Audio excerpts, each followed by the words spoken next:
Welcome friends to मानवी classes. This is Mohit Jha. I hope आपने इस चैप्टर का फर्स्ट पार्ट देके कंप्लीट कर लिया होगा। अगर नहीं तो प्लीज पहले उसे जाके कंप्लीट कीजिए ताकि इस पार्ट में हम कुछ भी करें उसमें आपको कोई भी कंफ्यूजन ना हो। So without any further delay let's start with the fourth chapter of your Maharashtra history text book, history of Indian arts part 2। तो लास्ट पार्ट में हमने किया था कि what is meant by the term art. फिर हमने उसके दो ब्रांचेस देखे थे, दो टाइप्स देखे थे, performing arts and visual arts. फिर दो उसके ट्रेडिशंस देखे थे, एक था फोक आर्ट्स और एक था क्लासिकल आर्ट्स। और फिर हमने फोक स्टाइल ऑफ पेंटिंग भी कंप्लीट किया था फर्स्ट पार्ट में। इस पार्ट में हम क्लासिकल स्टाइल ऑफ पेंटिंग और मिनिएचर स्टाइल ऑफ मैन्युस्क्रिप्ट को देखेंगे। Okay, so let's start with the first classical style of painting. दी अभी क्लासिकल स्टाइल है, मतलब ये हर कोई नहीं करता होगा, ठीक है। इसके लिए काफी ज्यादा ट्रेनिंग लगती होगी, बहुत रूल्स एंड रेगुलेशंस होंगे इसके लिए। तो ये सारी जो क्लासिकल पेंटिंग्स है वो काफी ज्यादा वैल्यूएबल है और उसका बहुत ही ज्यादा इम्पैक्ट है हमारी एंशिएंट हिस्ट्री पे। The ancient Indian texts have explained various aspects of art in great detail। ठीक है, तो हमने हमारी बहुत सारी एंशियंट आर्ट टेक्स्ट लिखी गई है, एंशियंट लिटरेचर्स लिखे गए हैं बहुत सारे, जिसमें डिटेल में, काफी ज्यादा डिटेल में हमारे आर्ट्स के बारे में और उसके टाइप्स के बारे में बताया गया है काफी गहराई से। There are altogether 64 art mentioned in this text। ठीक है, टोटल 64 आर्ट्स मेंशन किए गए हैं।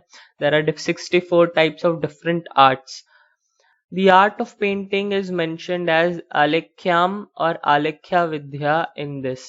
जैसे आप इस टेक्स्ट में देख सकते हो, तो all together 64 type of arts लिखे गए हैं इसमें। सारे जितने भी है 64 आर्ट्स हमारे एंशिएंट टेक्स्ट में मेंशन किए गए, सारे के इसमें बताए गए। आपको अगर इंटरेस्ट हो तो आप इसको पॉज करके सब पढ़ सकते हो, बट हमें सब पे ध्यान नहीं देना है, हमें सिर्फ इस पे ध्यान देना है। ठीक है, आलेख्या the art of painting.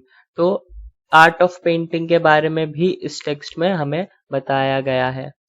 It is said to have 6 main aspects. ठीक है, आलेख्या विद्या के 6 मेन एस्पेक्ट्स है जिसको बोला जाता है साधंगे। The ancient Indian scholars studied these 6 aspects very minutely। They include रूप भेदा। रूप भेदा एक टाइप का एस्पेक्ट था। रूप भेदा मतलब कि इंसान कैसे बनाते हैं, जानवर कैसे बनाते हैं, बेसिक आउटलाइन ऑफ ड्राइंग। अगर आपने कभी ड्राइंग की होगी तो जो आउटलाइन बनाते हैं पहले उसको रूप भेदा बोलते हैं, शेप्स एंड फॉर्म्स। फिर प्रमाणा, proportionate depiction of various features in an image. Paintings, कौन से कलर्स यूज करने हैं, किधर क्या कौन सा कलर करना है, वो सारा प्रमाणा में आता है। नेक्स्ट इज भावा। भावा मीन्स एक्सप्रेशंस। ठीक है, आप अगर कोई फिगर्स बना रहे हो तो उसका एक्सप्रेशन कैसे देना है, स्माइलिंग एक्सप्रेशन क्या देना है, वो सब आप भावा में आता है। लावण्य योजना, एस्थेटिक, ये मतलब नेचर्स है, blend of nature and painting. फिर सदृश्यता, रिजेम्बलेंस टू रियलिटी, मतलब कि अगर आप जो पेंटिंग बना रहे हो इट शुड लुक रियलिस्टिक और आपको रियलिस्टिक पेंटिंग बनानी चाहिए ऐसा। वर्णिका भंगा, कलर कंपोजिशन। ठीक है, कौन से दो कलर को मिक्स करके कैसे बनाना है और अट्रैक्टिव बनाना है, ये सब कलर कंपोजिशंस में बताया गया है। ये 6 मेन एस्पेक्ट्स थे या साधंगे थे हमारे एकल्या विद्या की। Agama text of various religious sects, Puranas and Vastushastra text explain the art of painting and sculpting in the context of temple architect. तो आगमा टेक्स्ट का नाम है, पुराणास भी हमारे हिंदू टेक्स्ट का नाम है। वास्तुशास्त्र, वास्तुशास्त्र आपने बहुत बार सुना होगा, इसका क्या मतलब होता है कि कौन से डायरेक्शन में क्या होना चाहिए। आपका घर है तो कौन से डायरेक्शन में आपका मंदिर होना चाहिए, और फिर कौन से डायरेक्शन में आपका बेड होना चाहिए, कौन से डायरेक्शन में आपका किचन होना चाहिए। ये सारी जो चीजें हम आज के टाइम पे भी करते हैं वो सब वास्तुशास्त्र, पुराणास और आगमा टेक्स्ट में लिखी गई है। और इसमें कॉन्टेक्स्ट किसको ज्यादा इम्पोर्टेंट है, टेम्पल आर्किटेक्चर को। ठीक है, जो टेम्पल आर्किटेक्चर है वो काफी ज्यादा इम्पोर्टेंट है हमारे कल्चर में, हमारे ट्रेडिशन में। तो टेम्पल कैसे बनना चाहिए, एक तो उसका पूरा जो ब्लूप्रिंट है वो सब आपको इन सारे टेक्स्ट में मिलेगा कि आपको टेम्पल कैसे बनाना है। नेक्स्ट आते हैं हम मिनिएचर पेंटिंग इन मैन्युस्क्रिप्ट। मिनिएचर का मतलब होता है जब हम कोई ओरिजिनल चीज का डुप्लीकेट बनाते हैं छोटे फॉर्म में। जैसे ताजमहल का शोपीस आपके पास होगा, उसको मिनिएचर फॉर्म बोलेंगे। आईफिल टावर का छोटा आपके पास होगा वही स्ट्रक्चर, तो उसका मिनिएचर बोलेंगे। तो मिनिएचर पेंटिंग कैसी थी? The miniature painting in the early manuscripts मतलब ancient documents, shows an influence of Persian style. तो पर्शियन स्टाइल के इन्फ्लुएंस आ गए थे, क्योंकि जो मिनिएचर पेंटिंग है वो हमेशा से इंडिया में डेवलप नहीं हुई थी, ये पर्शियंस लाए थे, यानी ये मुगल्स अपने साथ लाए थे और फिर इंडिया में भी धीरे धीरे डेवलप होने लगी। The Deccan miniature style was developed under the patronage of Delhi Sultanate. ठीक है, तो दिल्ली जो मिनिएचर स्टाइल था वो काफी ज्यादा फेमस स्टाइल था इंडिया में उस टाइम पे, और उसको पैट्रनेज का क्या मतलब होता है, उसको सपोर्ट किया था, उसको ग्रो करने में हेल्प किया था, सहायता किया था डेक्कन सल्तनत ने डेक्कन मिनिएचर पेंटिंग को।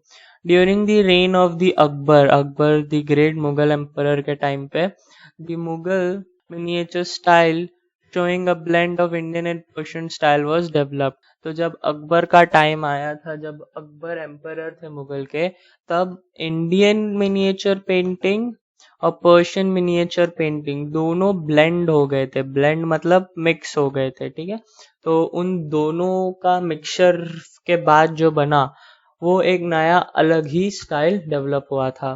तो ये आप देख सकते हो मुगल मिनिएचर पेंटिंग है। नेक्स्ट आते हैं वेस्टर्न स्टाइल ऑफ पेंटिंग। अभी हमने मुगल पीरियड के टाइम पे देखा, अभी हम जब ब्रिटिशर्स आए थे उसके टाइम पे क्या हुआ था। In the British period Indian artist came under the influence of European style of painting. तो देखो, जैसे इंसान ट्रैवल करता है तो सिर्फ इंसान ट्रैवल नहीं करता है, वो अपने साथ साथ अपना कल्चर, अपना ट्रेडिशन, अपने जो संस्कार है वो सब लेके ट्रैवल करता है। तो जैसे मुगल्स इंडिया में आए थे तो वो अपना कल्चर, अपना ट्रेडिशन, अपनी लैंग्वेज, अपनी हिस्ट्री सब लेके आए थे और वो इंडिया के साथ मिक्स हुई। वैसे ही जब ब्रिटिशर्स आए थे तो ब्रिटिशर्स भी अपने साथ अपना कल्चर, अपना ट्रेडिशन सब लेके आए थे और वो फिर साथ में इंडिया के साथ मिक्स हुआ।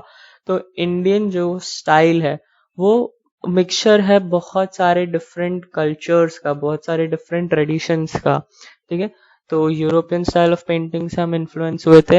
And art school was establish under the leadership of James Wells. ठीक है, जेम्स वेल्स के लीडरशिप में एक आर्ट स्कूल एस्टैब्लिश किया गया था।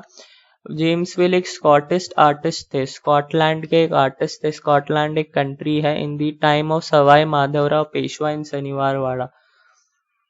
ठीक है, ये सवाई माधवराव पेशवा बाजीराव पेशवा के उनके ही वंशज है, या फिर सवाई माधवराव के जो एंसेस्टर्स थे वो बाजीराव पेशवा थे। शनिवारवाड़ा, अगर आपने बाजीराव मस्तानी देखी होगी तो आप इस टर्म से वाकिफ होंगे। He had done a portrait of Sawai Madhavrao and Nana Phadnavis. तो जो जेम्स वेल्स है उन्होंने सवाई माधवराव की भी पिक्चर बनाई थी और नाना फडणवीस की भी पिक्चर बनाई थी। नाना फडणवीस कौन थे? नाना फडणवीस एक सलाहकार थे जो उनके साथ रहते थे राजा के और उनको सही चीज गाइड करते थे, बहुत ही इंपॉर्टेंट फिगर थे, इसलिए उनकी भी पिक्चर पोर्ट्रेट बनाया गया था। Gangaram Tambat, a Marathi artist who worked with Wales, deserve a special mention here. ठीक है, गंगाराम तंबट ने जेम्स वेल के साथ काम किया था और उन्होंने इंडियन जो कल्चर, इंडियन जो आर्ट स्टाइल है उसको और भी ज़्यादा आगे बढ़ाया था, इसलिए उनका स्पेशल मेंशन भी उतना ही इम्पोर्टेंट है। उन्होंने ऐसा क्या किया था, उन्होंने ड्राइंग्स बनाई थी rock cut caves at Verul and Karla. ठीक है, अजंता, वेरुल और कार्ला, ये केव पेंटिंग्स हैं, यहाँ पे उन्होंने और पेंटिंग्स बनाई थी। Some of the drawings are preserved in the Yale centre of British art at Yale university. ये यूनिवर्सिटी का नाम है जो ब्रिटिश में है, वहाँ पे इनकी कुछ कुछ ड्राइंग अभी भी रखी गई है। जैसे आप ये इमेजेस में देख सकते हो, यही ऐसी कुछ पेंटिंग्स बनाई गई थी गंगाराम तंबट द्वारा, जो आज भी येल यूनिवर्सिटी ब्रिटिश में मौजूद है। Exact portrait of the object of the painting is characterised of European style. A number of renowned artists were trained in the JJ School of Arts. ये JJ School of Arts काफ़ी profound और pronounced art school है, आज भी मुंबई में JJ School of Arts है, which was established in 1857 current era, offering courses in European style of painting. Pestonji Bomanji and alumni, alumni का क्या मतलब होता है, जो उसी जगह उस स्कूल से निकले हुए होते हैं और फिर अपने काम के वजह से फेमस हो जाते हैं, उसको एल्यूमिनाई बोलते हैं। तो बहुत सारे कॉलेज से बहुत सारे अगर कोई फेमस लोग निकलते हैं तो वो उस कॉलेज के एल्यूमिनाई हो जाते हैं। तो पेस्तोंजी बोमांजी JJ स्कूल ऑफ आर्ट्स के एल्यूमिनाई थे। उन्होंने अजंता पेंटिंग्स, जो अजंता में जो पेंटिंग्स बनाई गई है उसका उन्होंने एग्जैक्ट रेप्लिकास बनाया था। एग्जैक्ट रेप्लिकास मतलब कॉपी किया था, कॉपी मतलब उन्होंने वही पेंटिंग को अपने हिसाब से सेम टू सेम बनाया था, उसको रेप्लिकास बोलते हैं। So as you can see this is JJ school of arts. ये आज भी मुंबई में है और स्टूडेंट्स यहाँ पे भी पढ़ते हैं, आर्ट सीखते हैं। जैसे आप ये इमेज देख रहे हो, ये अजंता केव पेंटिंग की इमेज है और ये रेप्लिका है अजंता केव पेंटिंग का, जो पेस्तोंजी बोमजी ने बनाया था। तो ये इसको बोलते हैं रेप्लिकास। तो पेस्तोंजी बोमजी जो JJ स्कूल ऑफ आर्ट्स के एलुमनाई थे, उन्होंने बहुत सारे वेरियस काम भी किए हैं। सो आज मैं इतना ही सिखा रहा हूँ क्योंकि नेक्स्ट जो टॉपिक है वो एक कंटिन्यूस फॉर्म में है, और अगर मैंने ये पार्ट में वो चालू किया तो ये पार्ट बहुत लंबा हो जाता, इसीलिए इसको यहीं पे कंप्लीट कर रहा हूँ। नेक्स्ट पार्ट जो कंटिन्यूएशन है, जो एक सीक्वेंस में है, उसको वैसे ही रखेंगे। तो अगर आज का लेक्चर, आज का पार्ट आपको एंजॉयबल एंड नॉलेजेबल दोनों लगा होगा तो प्लीज़ सब्सक्राइब करो चैनल को, लाइक करो वीडियो को, हमें काफ़ी मोटिवेशन मिलता है और ऐसे वीडियोस बनाने के लिए। एंड मैं जल्दी आऊँगा नेक्स्ट वीडियो के साथ। Till then take care, bye.